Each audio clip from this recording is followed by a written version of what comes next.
I never have really mastered the skill, nor have I worked very hard at doing what it is that David does without notes. So, and since I'm not your full-time pastor, it's okay.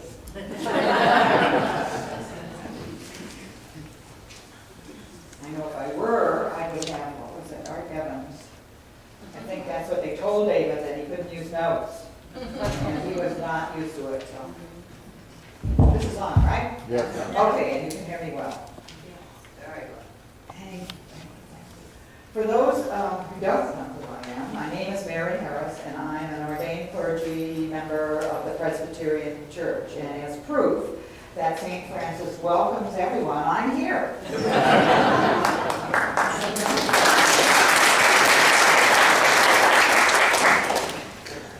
It is kind of funny because Mike and I attended this church before I ever went to seminary, when we would come to visit my family.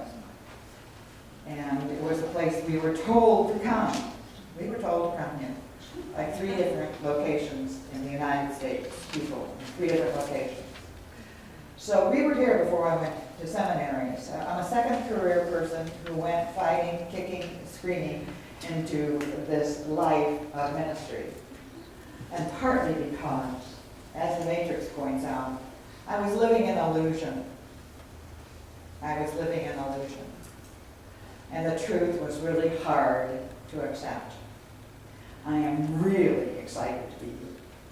Really. I'm full of gratitude that I was asked to be one of those to be here.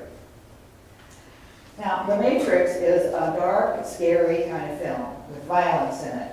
Some things that I don't like at all.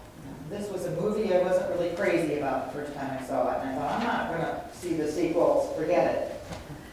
I don't know how many of you have seen the film, by the way. Ooh, quite a few. And then quite a few who haven't. The creators of this film drew their imagery for the film from all manner of belief and tradition around the world: Western, Eastern, Buddhist, Christian, Jews, Jainism, some of the, well anyway, even Kung Fu. They brought in martial arts.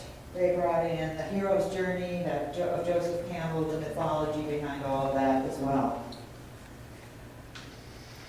This movie centers on the concept that the known world in this film is an illusion. And it follows the story of a character called Neo, whom you see up there played by Keanu Reeves. Now, Neo, the word, is an anagram for one. Neo is an anagram for one, O-N-E. Every name of every character in here can become part of an entire commentary in itself. The other main character you will see is behind Keanu Reeves, is played by Lawrence Fishburne, and that is Morpheus.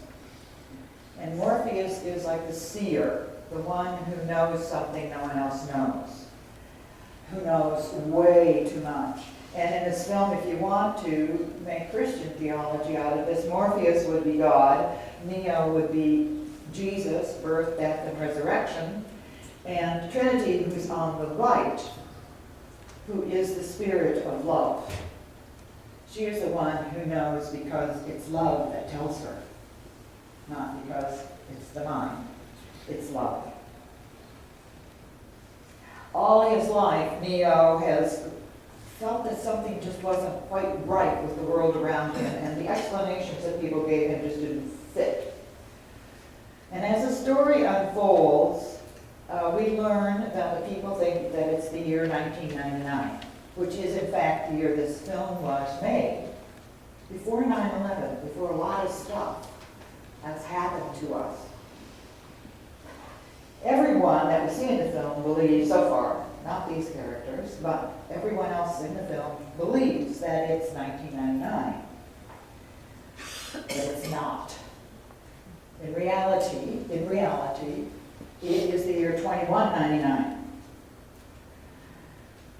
There was a war between the artificial intelligent machines that humans had created and the humans. And in that war, the humans caused a nuclear winter-like setting. Those kinds of things that we see projected out there. You know, it's all going to be horrible. That some dark cloud is going to cover everything. Well, in this 2199, a dark cloud did, and it blocked the sun. Another metaphor.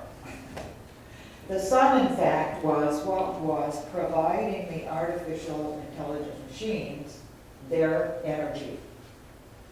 And now the sun was blotted out, so what were they going to do? Well, the machines had won, so they captured the humans.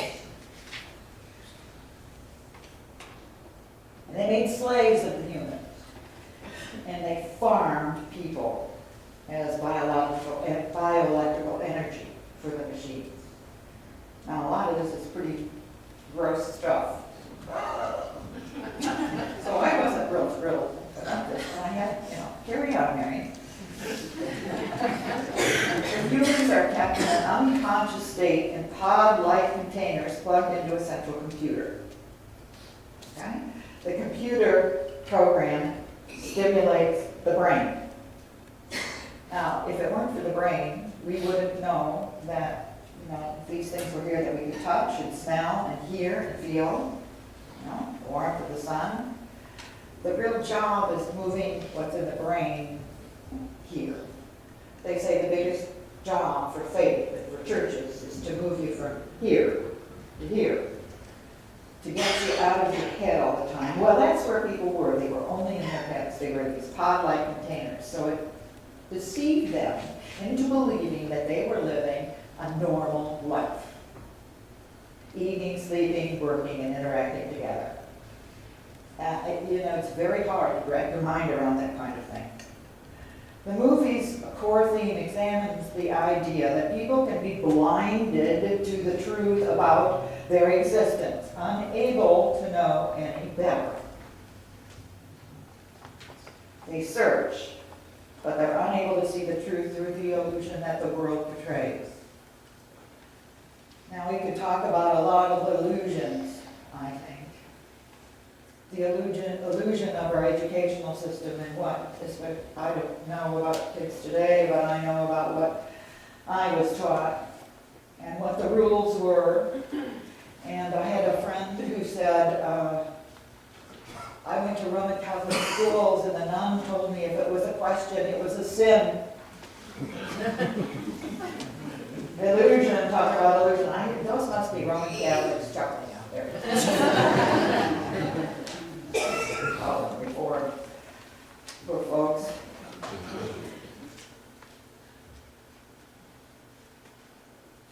There are lots of other ways in which we're told not to question authority. And that is the way in which I grew up. My father came from a German immigrant family and was the first person in his family to attend university and got a law degree. He was a very capable man, but he was extremely regimented. And serving in the military didn't improve that attitude. I learned the truth about the family in which I grew up when I was in my mid-40s. My father had recently died, and my mother was at TMC, and very worried about dying herself, of course. And I had flown from Illinois to be with her while she was recuperating. And when I got there, she looked much more frail and frightened. And she was crying. With tears in her eyes, she had something to tell me. That it was a secret that she and my father alone had kept for over 40 years. My father had had an affair, and my brother that I grew up with, Stephen, and I had another brother. Younger than either one of us. And I would say to you that this was shocking, because it sounds, like, holy cow. That's not what my reaction was. Because at that very moment, the first words out of my mouth without hesitation was, "Oh my God, that explains everything." I knew something wasn't right, but I didn't know what the heck it was. There was a dysfunction that went through our entire family. Actum Sukhayo, you will behave, you won't question anything. You will do what I say, and if I don't want to honor your request, I won't. And just very strange, very strange. Lots of things you couldn't ask about. I had been living under the illusion of a life that my parents had created for us and for the rest of the world to see, because they were the only two people who knew about it. Because my half-brother had been raised by his mother, who told him his father was dead, an alcoholic esophageal hemorrhage. So it was an out-of-world experience. And I want to show you the first clip now of Neo as he comes, because something is bothering him. The world is not what he thought it was. Okay, Tim. And I want to thank Tim. He's been filling in.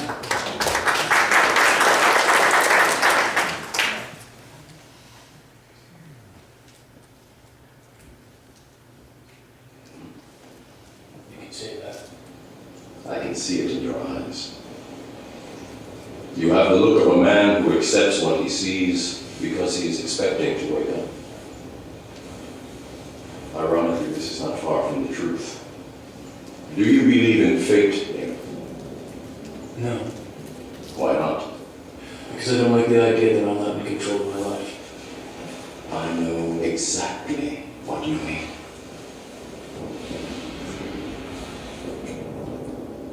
Let me tell you why you're here. You're here because you know something. What you know you can't explain, but you feel it. You felt it your entire life, that there's something wrong with the world. You don't know what it is, but it's there, like a splinter in your mind, driving you mad. It is this feeling that has brought you to me. Do you know what I'm talking about? The Matrix. Do you want to know what it is? The Matrix is everywhere. It is all around us.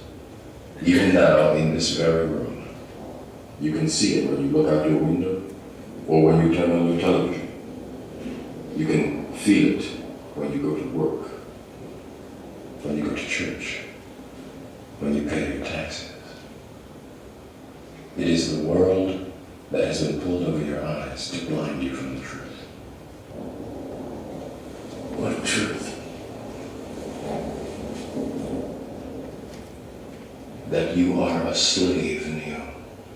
Like everyone else, you were born into bondage, born into a prison that you cannot smell or taste or touch. A prison for your mind.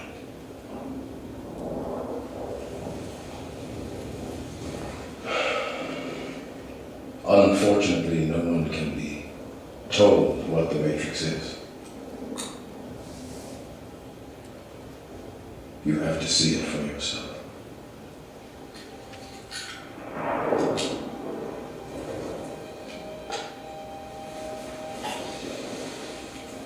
This is your last chance. After this, there is no turning back. You take the blue pill, the story ends. You wake up in your bed and believe whatever you want to believe. You take the red pill, you stay in Wonderland, and I show you how deep the rabbit hole goes.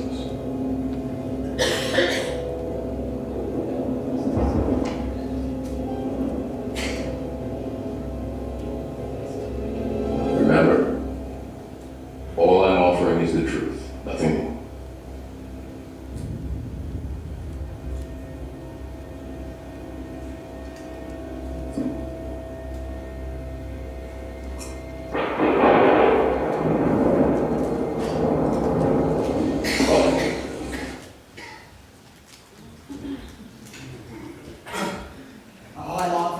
truth and nothing more.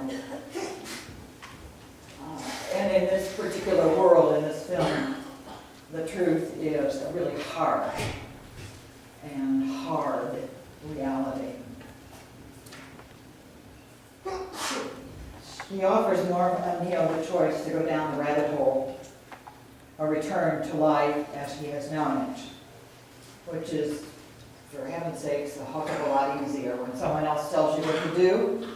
All the time, here are the rules. Don't question too much. We don't want any critical thinking out there. It might rock the boat a little bit. But once you choose to learn the truth, there's no turning back to life as you have known it. The experience of looking at the truth is transforming. It's scary and it's hard. Now there's another scene where Neo is transforming and he explains that his eyes hurt. I'm not going to show that scene because it's another harsh looking, everybody. But anyway, he says, my eyes are hurting, and Morpheus is there with him, and he says to Neo, that's because you're seeing for the first time. Golly, sounds a little like what happened to Paul. No? Now Paul is seeing for the first time. Those scales on his eyes, that blindness, that kind of feeling that Neo has, something has changed drastically, and it will never be the same. Now, when the scales fell from Saul's eyes, he didn't go right out the door.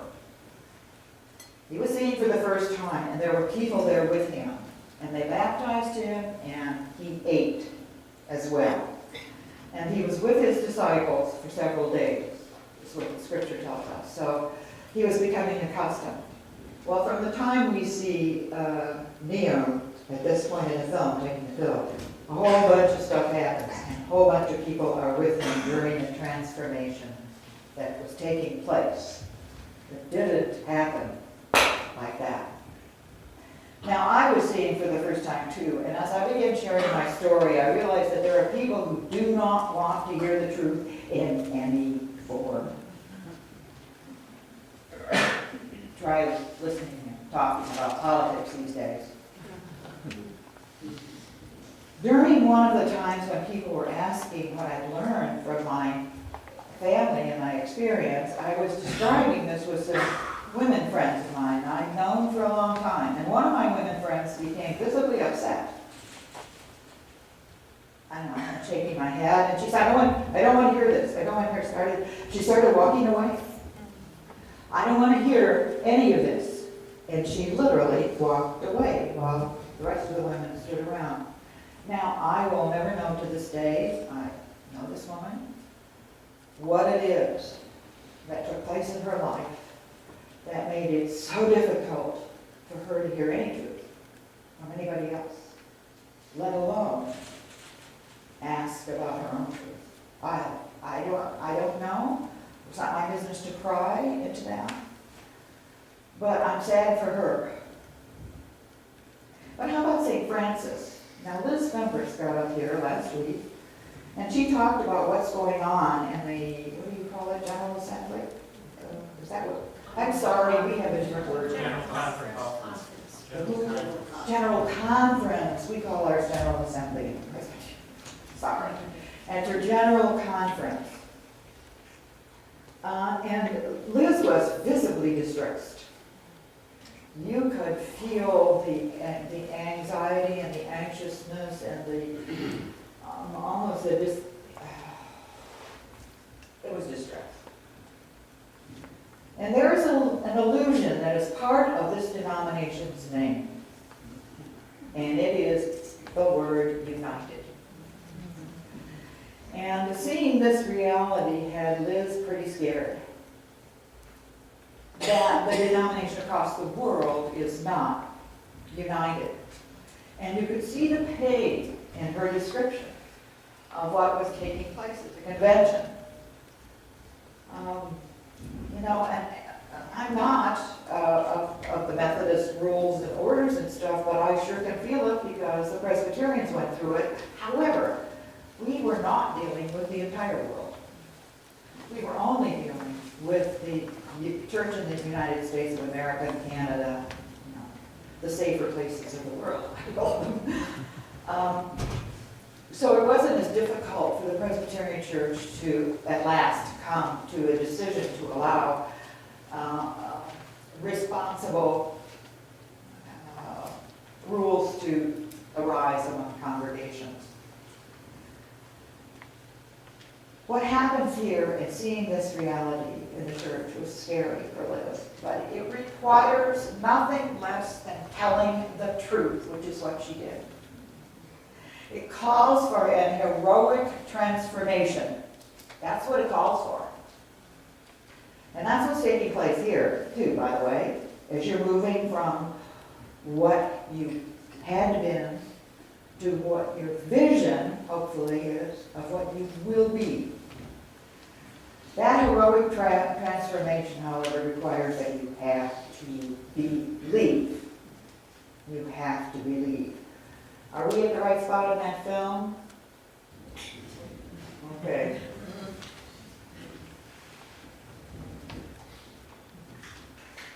You're going to realize, just as I did, there's a difference between knowing the path and walking the path. Operator? Thank God damn, it's good to hear your voice, sir. you. Need an exit? Got one ready. Subway station. State in Bravo.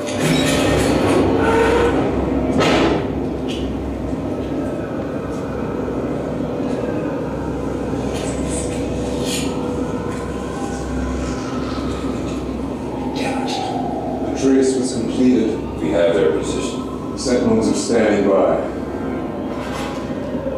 Order the strike.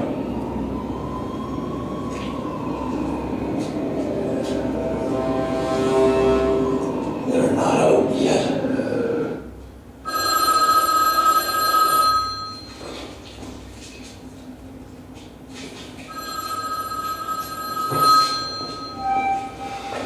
First Morpheus.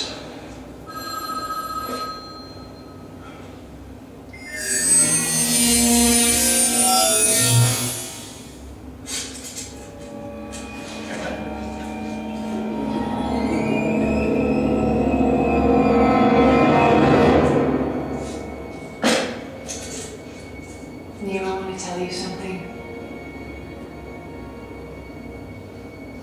But I'm afraid of what it could mean if I do. Everything the Oracle told me has come true. Everything but this.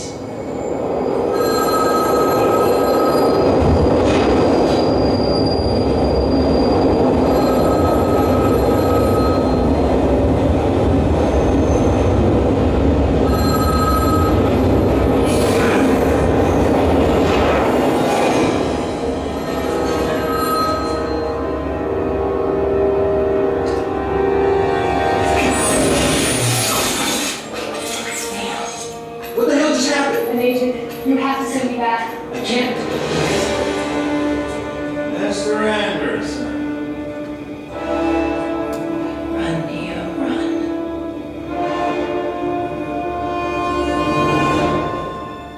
What is he doing? He's beginning to believe. That's it. Thank you. Now that phrase, that he's beginning to believe, is one that has become this particular scene a favorite of many people. And Josh is the one who pointed that out to me last week when we were sitting here, and I said, "What was your favorite from that?"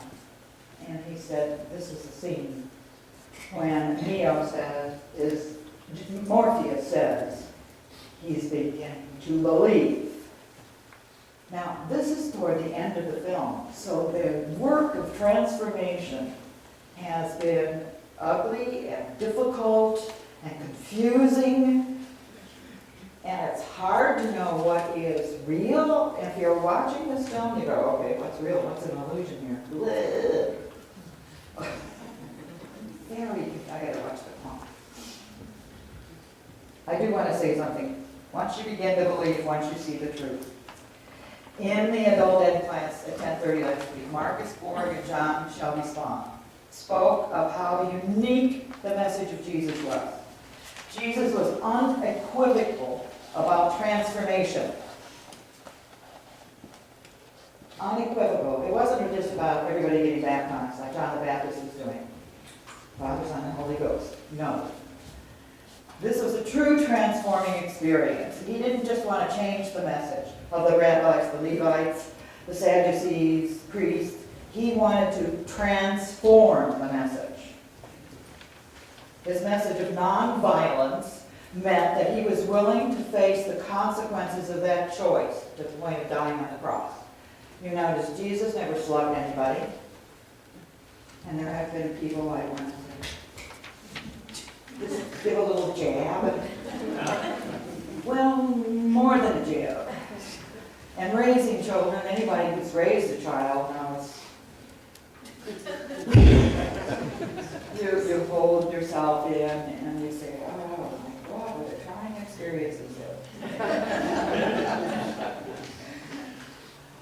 And you hope they come out whole.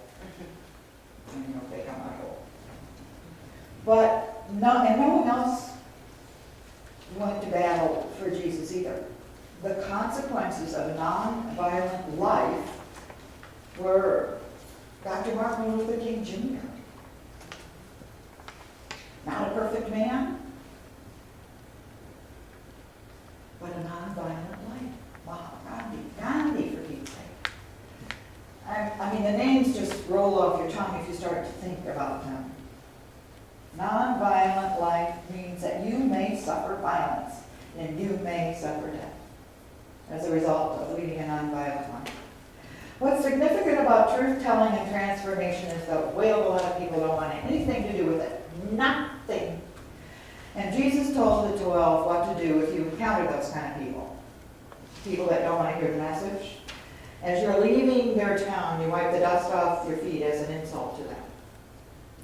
So why is this an insult? A little context is necessary. Sometimes just reading scripture goes like this. The deal here is that as you went into somebody's house, because everything was dust and dirt, your feet were filthy. And rather than trudging all this dust into the house, you wiped your feet off, took your sandals off, wiped your feet off before you went over the threshold into the house. So if you want to insult somebody, you wipe your feet off when you leave their house and shift the power. So when you leave the town, you wipe the dust off your feet. They can have it. And you don't need to force it on anyone.